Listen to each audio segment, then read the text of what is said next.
अस्सलाम वालेकुम स्टूडेंट्स। तो आज हम लेक्चर नंबर 5 में plasma state of matter and boss Einstein condensate effect of matter को आज हम डिस्कस करेंगे।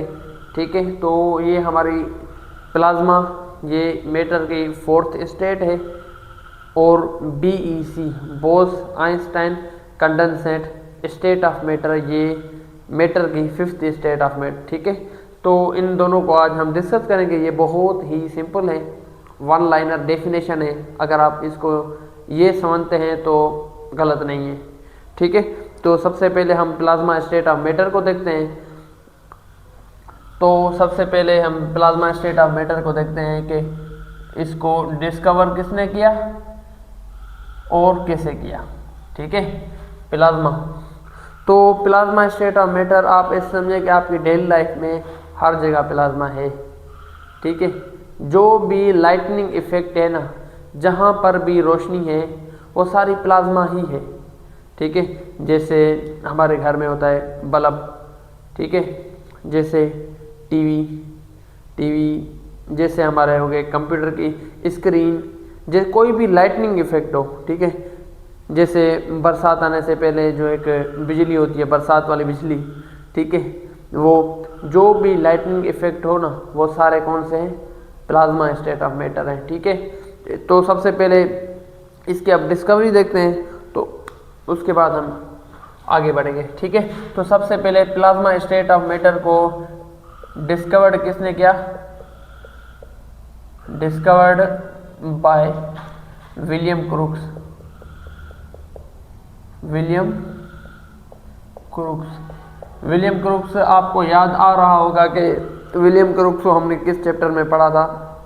विलियम क्रूक्स ने डिस्चार्ज ट्यूब, जिसमें इलेक्ट्रॉन और प्रोटॉन की डिस्कवरी हुई थी, उसमें भी जो बहुत ज़्यादा रोल था, डिस्चार्ज ट्यूब की डिस्कवरी किसने की थी? इस भाई साहब ने की थी, विलियम क्रूक्स ने। ठीक है, तो प्लाज्मा स्टेट ऑफ मैटर की डिस्कवरी किस तरीके से हुई? अब देखें ना, जैसे एक मैं आपको एंड ऑफ लेक्चर एक मैं आपके साथ एक टेबल शेयर करूंगा, वो खुद ही वो सारी मैं आपको फिल करके सिखाऊंगा कि कैसे प्लाज्मा होती है, कैसे सॉलिड से लिक्विड आते हैं, लिक्विड से गैस आते हैं, गैस से प्लाज्मा आते हैं, फिर बोस आइंस्टाइन कंडेंसेट किस तरीके से मैटर की स्टेट आती है, वो सारी टेबल को मैं आपको पढ़ाता हूँ। ठीक है, उससे पहले आपने ये समझना है कि प्लाज्मा आप असल में हम कहते हैं किसको हैं। ठीक है, जैसे हमारे हो गया गैस।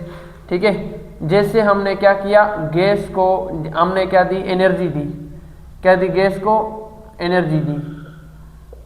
गैस को हमने एनर्जी दी, तो जैसे हम सॉलिड को एनर्जी देते हैं वो लिक्विड में कन्वर्ट होते हैं, लिक्विड को एनर्जी देते हैं हम गैस में कन्वर्ट होते हैं, और गैस को हम एनर्जी देते हैं वो किस में कन्वर्ट होते हैं?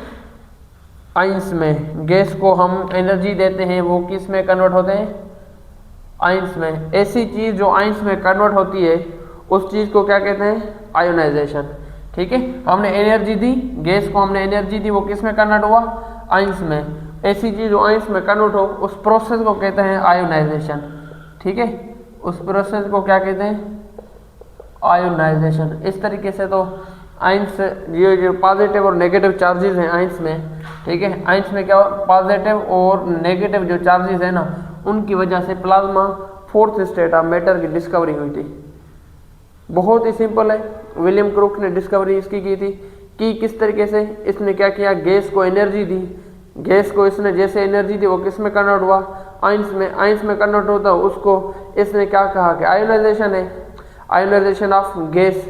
जैसे इसने गैस के आयोनाइजेशन कन्वर्ट की, गैस को जिसने गैस को आयोनाइज किया, आयोनाइज करने के बाद वो आइंस में कन्वर्ट हुआ, प्लाज्मा स्टेट की डिस्कवरी हुई।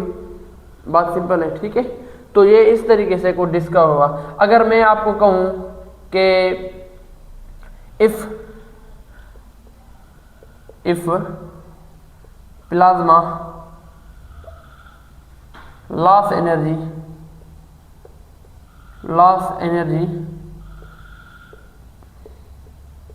ठीक है, it loss energy, it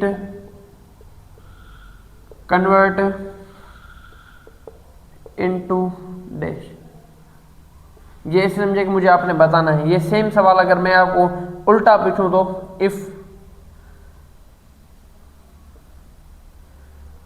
if gas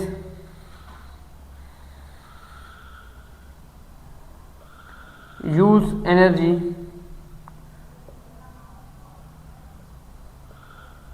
if gas use energy it convert into dash. ठीक है, अब मैंने आपको ये दो सवाल दिए हैं। जैसे मैंने कहा कि अगर प्लाज्मा एनर्जी को लॉस करती है, ठीक है, अगर क्या करती है, ये सेम प्रोसेस है। अगर प्लाज्मा क्या करे, ये ऐसे समझे कि आइंस में कन्वर्ट होना, ये प्लाज्मा स्टेट है। मैंने ये कहा कि अगर इधर गैस एनर्जी को क्या कर रहा है, एनर्जी गैस क्या कर रहा है, एनर्जी को गेन कर रहा है, इस वजह से आइंस में कन्वर्ट हो रहा है। मैंने ये सवाल किया है कि ये प्लाज्मा स्टेट है, अगर ये एनर्जी को लॉस करे तो ये किस में कन्वर्ट होगी। अगर मैं आपको इस तरीके से कहूँ, अगर गैस एनर्जी को क्या करे, गेन करे, तो ये किस में कन्वर्ट होगा, आइंस में। अगर आइंस एनर्जी को रिमूव करे, वो किस में कन्वर्ट होगा, गैस में। ठीक है, अगर plasma loss energy it convert into gas. If gas, अगर इस तरीके से लिखूं, इफ गैस गेन एनर्जी, ठीक है, अगर मैं कहूँ अगर गैस एनर्जी को गेन करता है, ये किस में कन्वर्ट होगा, प्लाज्मा में। ठीक है, तो दिमाग के ढक्कन खोलें और अच्छे से समझने की कोशिश करें। ठीक है, बहुत सिंपल, आपने मुझसे पहले आपने बता भी दिया होगा जैसे मैं लिख रहा था। तो ठीक है, इस तरीके से। और अगर मैं इसके एग्जांपल्स दूं, प्लाज्मा के अगर मैं आपको एग्जांपल दूं, जो भी लाइटनिंग स्क्रीन है ना, अगर मैं एक ही टर्म में इसके सारे एग्जांपल अगर लिख दूं, वो क्या है,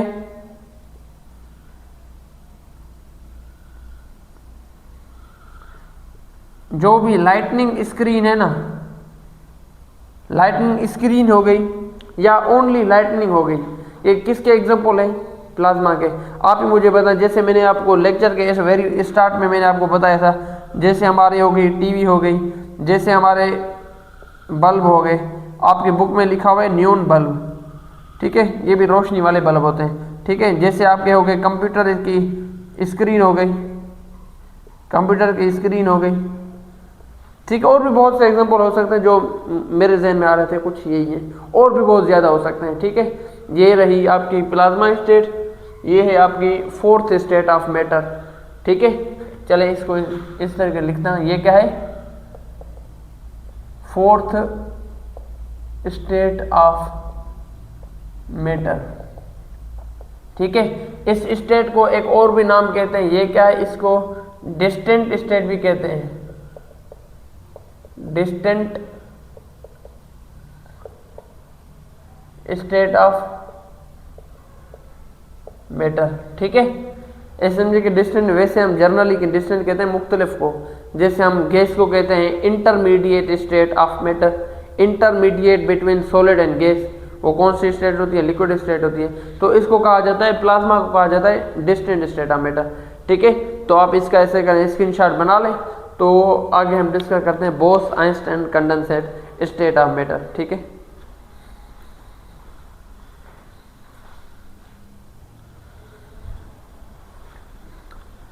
ठीक है बच्चों, तो आपने स्क्रीनशॉट ले लिया होगा। तो आगे हम डिस्कस करते हैं एक फिफ्थ स्टेट ऑफ मैटर को। ठीक है, BEC, चल लिख देता हूं, Bose Einstein condensate state of matter, state of matter.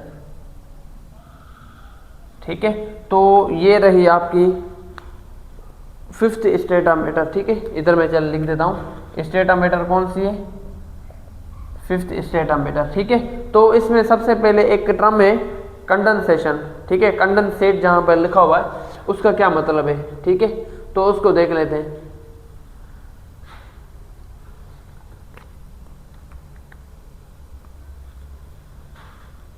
ठीक है, कंडेंसेट का क्या मतलब है, चले कंडेंसेट इस तरीके से नहीं लिखते, ऐसे समझे कि हाइड्रोलाइसिस का एग्जांपल क्या, एक ऐसे समझे कि एक होता है हाइड्रोलाइसिस, एक क्या होता है, हाइड्रोलाइसिस। हाइड्रोलाइसिस का क्या मतलब होता है कि ब्रेक डाउन, हाइड्रोलाइसिस का क्या मतलब होता है? ब्रेकडाउन। अगर मैं सपोज करें मैं आपको कहता हूँ कि लिक्विड कन्वर्ट इनटू गैस, ये आपका क्या हुआ? इधर हाइड्रोलाइस हुई, ठीक है। जैसे L मीन्स के लिक्विड, G मीन्स गैस, ठीक है। लिक्विड किस में कन्वर्ट हुआ? गैस में। इस प्रोसेस को कहते हैं हम हाइड्रोलाइसिस। अगर ये जो प्रोसेस है अगर इस तरफ जा रहा है तो ये हाइड्रोलाइसिस है। अगर मैं कहूँ कि गैस को कन्वर्ट करना है हमने लिक्विड में तो उसको क्या कहते हैं हम? कंडेंसेशन, ठीक है। गैस कन्वर्ट इनटू लिक्विड, इस प्रोसेस को कहते हैं हम कंडेंसेशन, ठीक है। तो कंडेंसेशन का मतलब हुआ ऐसी स्टेट ऑफ मैटर जो गैस से लिक्विड में कन्वर्ट हो, ठीक है। ऐसी स्टेट ऑफ मैटर नहीं, एक ऐसी बात, एक ऐसा टर्म।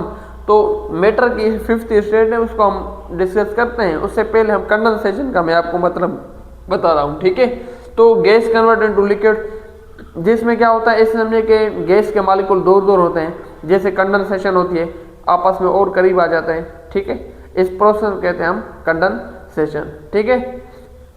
तो मैं अब इसको लेक्चर ऐसे समझे कि अभी स्टार्ट अभी करता हूँ,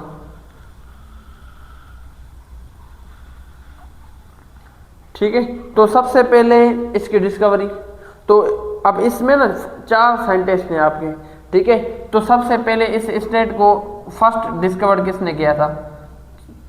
ठीक है, फर्स्ट डिस्कवर्ड। उसके बाद इस प्रश्न कहता हूं देन डिस्कवर्ड, देन डिस्कवर्ड, ठीक है।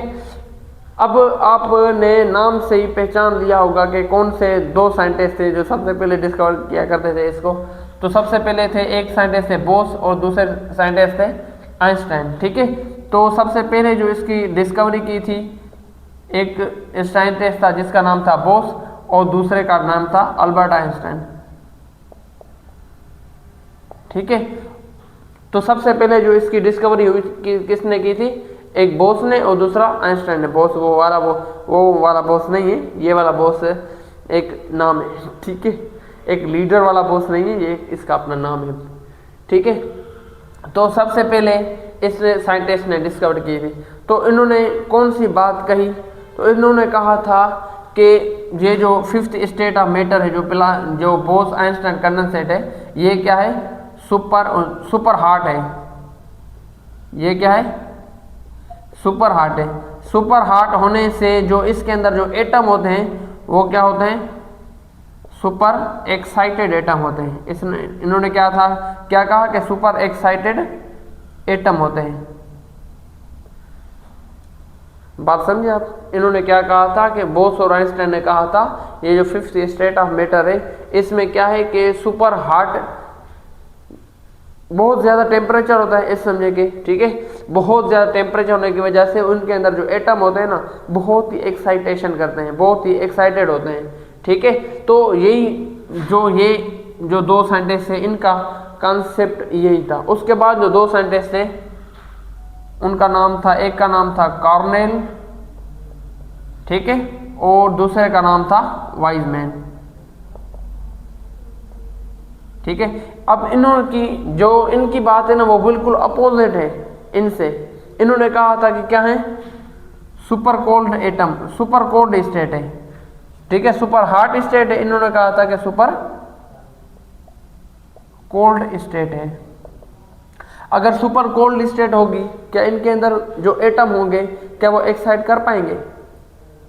बिल्कुल नहीं, ठीक है।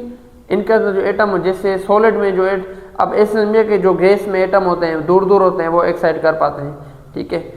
मोशन शो करते हैं, वाइब्रेटरी मोशन शो करते हैं, ट्रांसलेटरी मोशन शो करते हैं, रोटेटरी मोशन शो करते हैं, वाइब्रेशन करते हैं, ठीक है, वो मूव कर सकते हैं। अब इन्होंने कहा जैसे सॉलिड है बहुत ही आपस में उनके अंदर जो एटम होते हैं बहुत ही आपस में मिले हुए होते हैं, उनकी वजह से वो एक्साइट नहीं कर पाते। तो आप ऐसे समझिए कि जो ये तो बोस आइंस्टाइन कंडेंसेशन इफेक्ट है, ये इनसे भी पीछे वाली स्टेट है। क्या वो उनके अंदर जो एटम होगी क्या वो एक्साइट कर पाएंगे? बिल्कुल नहीं, ठीक है। तो इनके अंदर जो किस तरीके से लिखे गए? Super unexcited, super unexcited atom, ठीक है। तो जो आपकी बुक में जो एक दो बातें थी इनकी डिस्कवरी के ऊपर वो हमने डिस्कस कर ली है। ठीक है। तो एक जो लास्ट चीज़ जो मैं आपको कह रहा था कि एक टेबल आपको बनाऊंगा, वो चलो इधर कर लेते हैं हम। ठीक है। तो ऐसे समझिए कि सॉलिड है, solid convert into liquid, liquid convert into gas, gas convert into plasma. ठीक है। गैस कन्वर्ट इनटू प्लाज्मा, ये इतने तक होता है। ठीक है। ये इसको इस एरो से इस ऐसे बनाते हैं। ठीक है। तो सबसे पहले जो स्टेट ऑफ मैटर आती है वो होती है BEC, BEC। ठीक है। तो सबसे पहले इधर से शुरू स्टार्ट करते हैं, एंड में इधर आएंगे ताकि आपको मैं समझा सकूं। ठीक है। सबसे पहले solid convert into liquid, solid को जैसे हम लिक्विड में कन्वर्ट करते हैं, इधर हम क्या देते हैं, हीट देते हैं। ये इसकी उनको क्या करते हैं, हम मेल्ट करते हैं। ठीक है। अगर हम लिक्विड को गैस में कन्वर्ट करते हैं तो उसको कहते हैं, उसको हम करते हैं एवापोरेट। ठीक है। एवापोरेट करते हैं, या समझे कि हम उसको क्या करते हैं, बॉयल करते हैं। अगर हम गैस को प्लाज्मा में कन्वर्ट करते हैं तो हम क्या करते हैं, इधर हमने जो बड़ी सी चीज़ें क्या करते हैं, हम आयोनाइज करते हैं। तो इधर हम क्या करेंगे, आयोनाइज करेंगे, आयोनाइजेशन। ठीक है। इधर हम क्या करेंगे, गैस को जब प्लाज्मा में कन्वर्ट करते हैं उधर उसको करते हैं आयोनाइज। अब बोस आइंस्टाइन कंडेंसेशन इफेक्ट को जब सॉलिड में कन्वर्ट करेंगे तब हम क्या करेंगे, हीट देंगे। ठीक है। इनके अंदर इतने बहुत ही अनएक्साइटेड एटम होते हैं। ठीक है। बहुत ही अनएक्साइटेड होने की वजह से जो एटम की जो मोशन है ना, वो मोशन नहीं कर पाते। ठीक है। वो ऐसे समझे कि मोशन लेस होते हैं। इधर चले, इधर मैं लिख भी देता हूँ, सुपर अनएक्साइटेड होने की वजह से जो एटम होते हैं वो क्या करते हैं, मूव नहीं कर पाते। ठीक है। चलिए इधर मैं लिख देता हूँ, मॉलिक्यूलर मोशन स्टॉप या सीज ऑफ। ठीक है। इसको आपने समझना है। ठीक है। बहुत जैसे हम बोस आइंस्टाइन कंडेंसेट को जैसे हम हीट देते हैं तो किस में कन्वर्ट होती है, सॉलिड में। सॉलिड को जैसे हम मेल्ट करते हैं वो किस में कन्वर्ट होता है, लिक्विड में। लिक्विड को जैसे हम एवापोरेट करते हैं या उसको बॉयल करते हैं वो गैस में कन्वर्ट होती है। जैसे हम गैस को आयोनाइज करते हैं वो किस में कन्वर्ट होती है, प्लाज्मा में। अब इनका बिल्कुल रिवर्स प्रोसेस अगर हम देखें तो, ठीक है, अगर सबसे पहले अगर मैं आपको इधर इसके जो नीचे इधर मैं लिख देता हूँ चले, तो सबसे पहले जो प्लाज्मा को गैस में कन्वर्ट करते हैं, अब एक गैस को प्लाज्मा में कन्वर्ट करते हैं तो आयोनाइजेशन करते हैं। ठीक है। अगर हम प्लाज्मा को गैस में कन्वर्ट करें तो क्या करेंगे, डी आयोनाइजेशन। उनको क्या करेंगे, डी आयोनाइजेशन। ठीक है, जो रिवर्स प्रोसेस है। अब गैस को लिक्विड में कन्वर्ट करते हैं उसको क्या करते हैं, कंडेंसेशन। जो मैंने स्टार्ट में बताया था कंडेंसेशन का मतलब। ठीक है। गैस को किस में कन्वर्ट करते हैं हम, गैस को जैसे हम लिक्विड में कन्वर्ट करते हैं वहां हम क्या करते हैं, कंडेंसेशन। ठीक है, उनको हम करते हैं कंडेंसेशन। ठीक है। जैसे हम लिक्विड को सॉलिड में कन्वर्ट करते हैं वह हम क्या करते हैं, फ्रीजिंग, फ्रीज करेंगे ना। ठीक है। जैसे हम लिक्विड को सॉलिड में कन्वर्ट करेंगे वहां हम क्या करेंगे, फ्रीज। लिक्विड को फ्रीज करेंगे वो सॉलिड में कन्वर्ट होगा। अब ऐसे समझिए कि सॉलिड को जैसे हम क्या करेंगे, एक टेम्परेचर की स्केल होती है -270 सेंटीग्रेड, -270 सेंटीग्रेड 0.6 है आई थिंक। ठीक है, ये C सेंटीग्रेड है। ठीक है। जैसे हम -2 सेंटीग्रेड इतना टेम्परेचर लो करते हैं तब भी वो बोस आइंस्टाइन कंडेंसेट इफेक्ट में कन्वर्ट होती है। ठीक है, 5th स्टेट ऑफ मैटर। ठीक है। तो इसे समझे कि इसको एक ये कहते हैं, या तो इनको और भी नाम देते हैं एब्सोल्यूट जीरो स्केल। ठीक है। ये रही सॉलिड को जैसे हम बोस आइंस्टाइन इफेक्ट में कन्वर्ट करते हैं तो सब इस तरीके से टेम्परेचर को लो करते हैं। ठीक है, ये रहा आज का हमारा लेक्चर नंबर 5 और यहाँ आपका चैप्टर होता है फिनिश। ठीक है, तो आप ज़रूर रिवीजन किया करें, ज़रूर नोट्स बनाएं। इसका आपने स्क्रीनशॉट सबसे पहले आपने ले लें। ठीक है, इसमें ले लिया होगा आपने। तो हम चैप्टर नंबर आपका 5 है, तो चैप्टर नंबर 6 और चैप्टर नंबर 8 आपका बहुत ही छोटा है।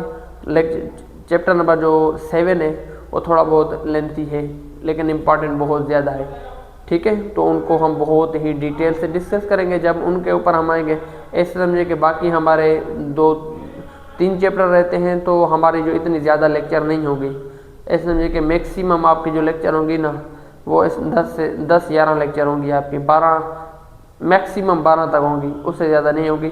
इन 10-12 लेक्चर में हम 3 चैप्टर और कवर कर लेंगे। उसके बाद आपकी मैट्रिक की केमिस्ट्री को स्टार्ट करेंगे। ठीक है, तो आपने हमारे चैनल को सब्सक्राइब करें, लाइक करें, अपने फेलोज़ के साथ शेयर करें ताकि उनको भी बहुत ज़्यादा फ़ायदा पहुंच सके जैसे आपको हो रहा है। ठीक है, अपनी दुआ में याद रखें। अस्सलाम वालेकुम।